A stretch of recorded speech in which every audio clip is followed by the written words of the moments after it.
Hey guys, welcome back to our channel వివైషు vlogs. ఇంకా winter అయిపోయింది, సమ్మర్ స్టార్ట్ అయిపోయింది. మనము వింటర్ వేర్తో మనకైతే ఇప్పుడు అంత అవసరం ఉండదు కదా.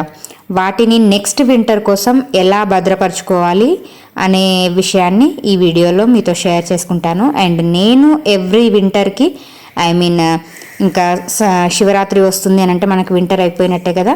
సో శివరాత్రి క్లీనింగ్లో సందర్భంగా ప్రతి వింటర్కి నేను ఎలా నా వింటర్ వేర్ని భద్రపరచుకుంటాను అనేది ఈ వీడియోలో చెప్తాను.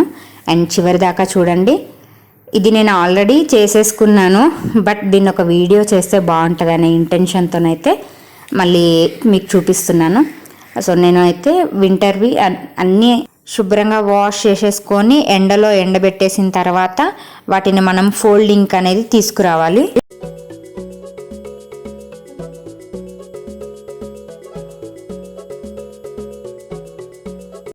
చిన్నపిల్లల వింటర్ వేర్స్ అయితే మనకి 1 or 2 years యూజ్ అవుతాయి.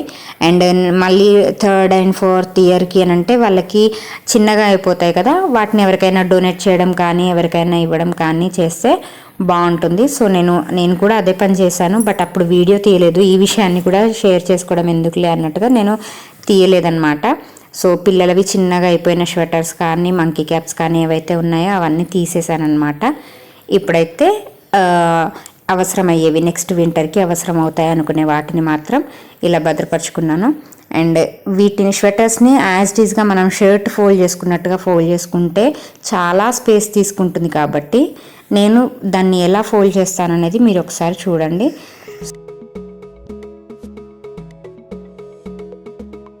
ముందుగా స్వెటర్కి ఫ్రంట్ సైడ్లో ఉండే జిప్స్ కానీ ఇంకా మనకి పాకెట్స్ ఉండే జిప్స్ కానీ ఏవైతే ఉన్నాయో అవన్నీ క్లోజ్ చేసేసుకోవాలి. నెక్స్ట్ బ్యాక్ సైడ్ తిప్పేసుకొని వీడియోలో చూపిస్తున్నట్టుగా లెఫ్ట్ సైడ్ పార్ట్ లెఫ్ట్ సైడ్కి and right side part right సైడ్కి ఫోల్డ్ చేసేసుకోవాలి.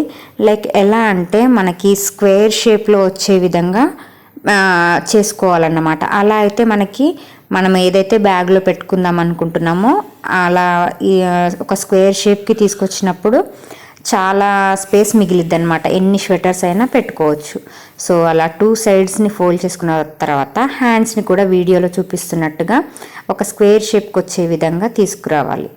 నెక్స్ట్ కింద నుండి స్వెటర్ కింద నుండి మిడిల్లోకి తీసుకొచ్చి మళ్ళీ మిడిల్లో నుండి పైనకి తీసుకెళ్ళాలి. వీడియోలో చూపిస్తున్నట్టుగా స్వెటర్ కింది పార్ట్ని మిడిల్లోకి తీసుకొచ్చి నెక్స్ట్ మిడిల్ పార్ట్ని మళ్ళీ అప్వర్డ్కి తీసుకెళ్ళాలి. అలా తీసుకెళ్ళిన తర్వాత మనం ఏదైతే క్యాప్ ఉంటుందో ఆ క్యాప్ని రివర్స్లో పెట్టేసేయాలి. మనం హెడ్కి పెట్టుకున్నట్టుగా కాకుండా బ్యాక్కి తిప్పేసి ఆ క్యాప్ లోపల రివర్స్ క్యాప్ లోపల మనం ఏదైతే ఫోల్డ్ చేసుకున్న స్వెటర్ ఉంటుందో దాన్ని వీడియోలో చూపిస్తున్నట్టుగా మనం అందులో అడ్జస్ట్ చేసామనుకోండి, ఇంకా మనకి అది నెక్స్ట్ వింటర్ వేర్ వరకు మనం బ్యాగ్ని ఎట్టు పడేసినా కానీ లోపల ఉండే స్వెటర్స్ మాత్రం అస్సలు పాడవు. అండ్ నెక్స్ట్ నాట్స్ ఉంటాయి కదా మనకి, ఆ నాట్స్ని కూడా ఫోల్డ్ చేసుకోవాలి వీడియోలో చూపిస్తున్నట్టుగా.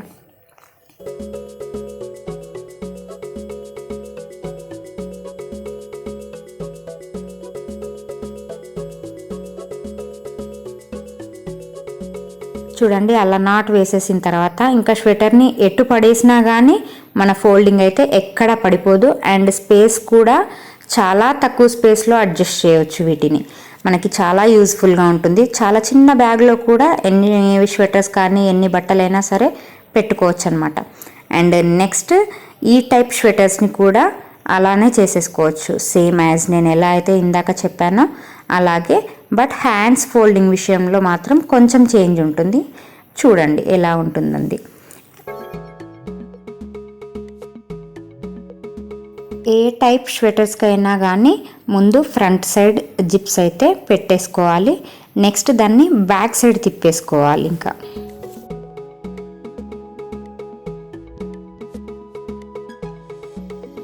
మనం హ్యాండ్స్ సహాయంతో వాటిని ఐరన్ చేసినట్టుగా కొంచెం ఇలా స్ప్రెడ్ చేస్తూ లెఫ్ట్ సైడ్కి రైట్ సైడ్ తీసేసి చెప్పాను కదా ఒక స్క్వేర్ షేప్లో వచ్చే విధంగానే. అండ్ హ్యాండ్స్ ఫోల్డింగ్ డిఫరెంట్ ఉంటుందని చెప్పాను కదా. మనం ఇందాక స్వెటర్లో రెండింటిని ఒకే దగ్గరికి తీసుకొచ్చి ఫోల్డ్ చేసాం కదా, బట్ ఈ స్వెటర్కి మాత్రం రెండింటిని కింది డైరెక్షన్లో తీసుకెళ్ళాం. కింది డైరెక్షన్లో తీసుకెళ్ళి మళ్ళీ కింద నుండి పైనకి ఫోల్డ్ చేసి ఒక స్క్వేర్ షేప్, మొత్తం ఏ డ్రెస్సెస్ అయినా ఏవైనా కానీ ఒక స్క్వేర్ షేప్కి తీసుకొచ్చి పెట్టామనుకోండి, చాలా తక్కువ స్పేస్లో మనం అడ్జస్ట్ చేసుకోవచ్చు.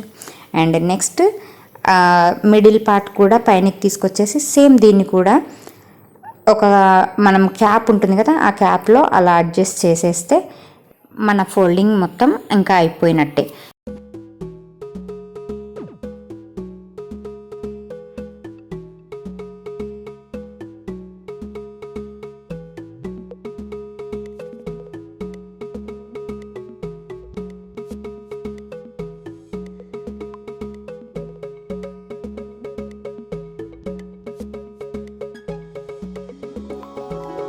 ఇప్పటివరకు మనం క్యాప్స్ ఉన్న స్వెటర్స్ని ఎలా ఫోల్డ్ చేసుకోవాలనేది చూసాం కదా. సో ఇప్పుడు క్యాప్ లేని స్వెటర్స్ ఎలా అంటే, మామూలుగా మనం ఐరన్ షర్ట్స్ ఎలా అయితే ఫోల్డ్ చేసి పెట్టుకుంటామో అలాగే ఒక స్క్వేర్ షేప్కి తీసుకొచ్చేసి పెట్టేసుకుంటే సరిపోయింది. వీటికి సపరేట్గా క్యాప్లో అడ్జస్ట్ చేసేది అనేది ఏమి ఉండదు.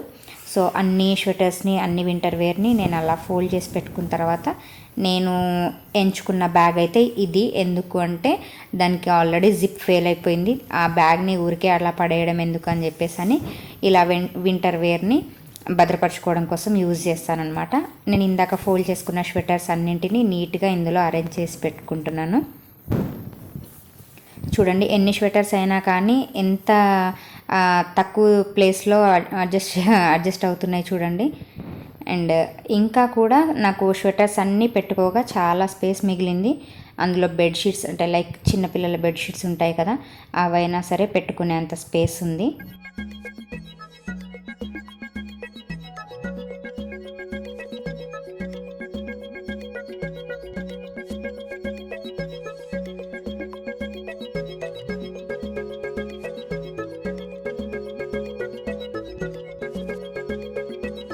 బట్ నేనైతే బెడ్షీట్స్ని ఇందులో పెట్టుకోవట్లేదు.